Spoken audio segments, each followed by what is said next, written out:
శృంగేరిలో ఉంటున్న రోజుల్లో ఒకరోజు ఆదిశంకర్ల వారు తన యోగశక్తితోటి తన తల్లి మరణావస్థలో ఉంది, తన కోసం ఎదురు చూస్తోంది అని గ్రహించారు. ఆయన దాంతో పద్మపాదుడితోటి కలిసి ఆయన కాలడీకి బయలుదేరారు. కాలడీలో ఉంది తల్లి. ఆయన తల్లి ఆర్యాంబ అనారోగ్య స్థితిలో ఉండి కదలలేకుండా ఉంది. శంకర్ల వారు తల్లి పాదాలకు నమస్కరించారు. ఈ ఆదిశంకర్లను చూసిన వెంటనే ఆవిడ మనస్సు సంతోషంతో ఉప్పొంగిపోయింది.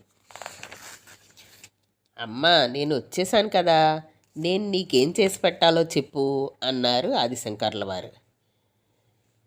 ఇంతకాలానికి తిరిగి వచ్చిన ఆ ఆదిశంకర్ల వారిని చూసి ఆమె చాలా సంతోషించి, నాయన, ఆ దేవదేవుణ్ణి కీర్తిస్తూ ఆయన దివ్య దర్శనం నాకు లభించేలా చెయ్యి అంది. అప్పుడు ఆదిశంకర్ల వారు భక్తి ప్రపత్తులతోటి విష్ణుమూర్తిని కీర్తించారు. వెంటనే ఆవిడికి దేదీప్యమానంగా వెలిగిపోతున్న విష్ణుమూర్తి యొక్క దివ్య సుందర రూపం గోచరమైంది.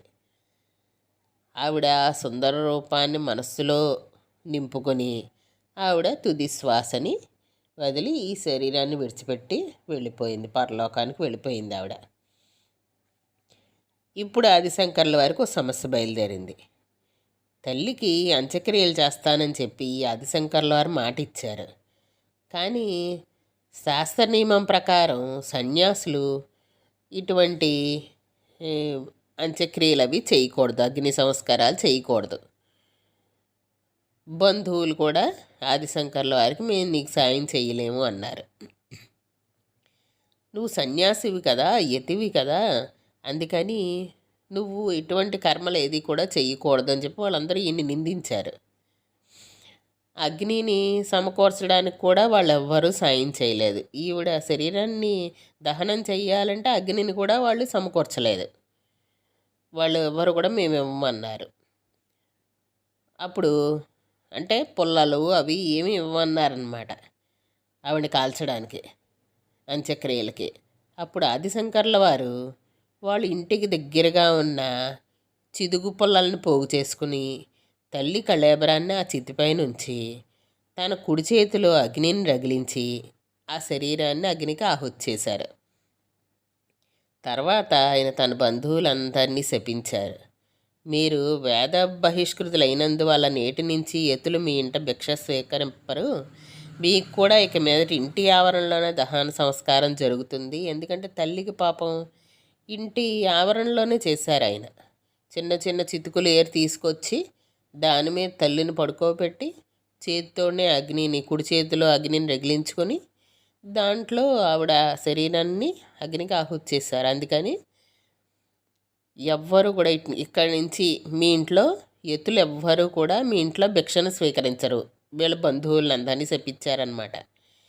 మీకు కూడా ఇక మీదట ఇంటి ఆవరణలోనే దహన సంస్కారం జరుగుతుంది. ఎందుకంటే తల్లికి అలా జరిగింది కదా, అందుకని ఆయన బాధపడి అలా చెప్పించారు వాళ్ళని, బంధువులందరినీ. ఆ తర్వాత శంకరుడు కాలడి నుంచి బయలుదేరి మళ్ళీ శృంగేరి వెళ్ళారు. శిష్యులతో కలిసి అక్కడ కొంతకాలం అక్కడ గడిపారు. తర్వాత దేశమంతటా దిగ్విజయ యాత్ర ప్రారంభించారు. తిరుపతి, చిదంబరం, రామేశ్వరం, మధురై, నాసిక్, సోమనాథం, ద్వారక, ఉజ్జయిని, మధుర, కాశ్మీరం మొదలైన ప్రదేశాలన్నీ కూడా ఆయన తిరిగి ఎంతోమంది అహంకారంతో ఉన్న పండితుల్ని జయించేసి, ఈ జయించిన తర్వాత వాళ్ళందరూ ఈయన శిష్యులుగా మారిపోయేవారనమాట. వాళ్ళందరినీ శిష్యులుగా చేసుకున్నారు. తర్వాత భారతదేశంలో ప్రశస్తమైన కాశ్మీర్ దేశంలో వాగధీశ్వరి అయిన శ్రీ శారదా మండపం ఉంది. ఆ దేవి ఆలయానికి 4 దిక్కుల్లో 4 ద్వారాలు ఉన్నాయి. ఆ ఆలయంలోనే సర్వజ్ఞపీఠం ఉంది. ఆ పీఠాన్ని అధిరోహించేవాడు జ్ఞానుల్లో సర్వజ్ఞుడిగా ఉంటాడు. సర్వజ్ఞుడికి తప్ప ఇతరులకు ఆలయంలో ప్రవేశమే లేదు.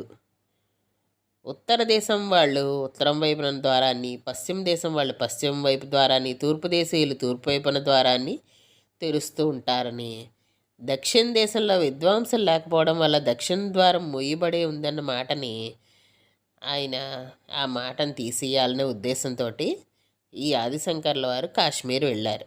వెళ్ళి ఆ సరస్వతీదేవి ఆలయానికి వెళ్ళారు.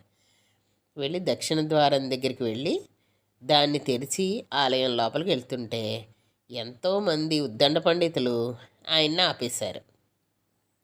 ఆదిశంకర్ల వారు వాళ్ళందరినీ శాస్త్రీయమైన వాదంతో ఓడించేశారు.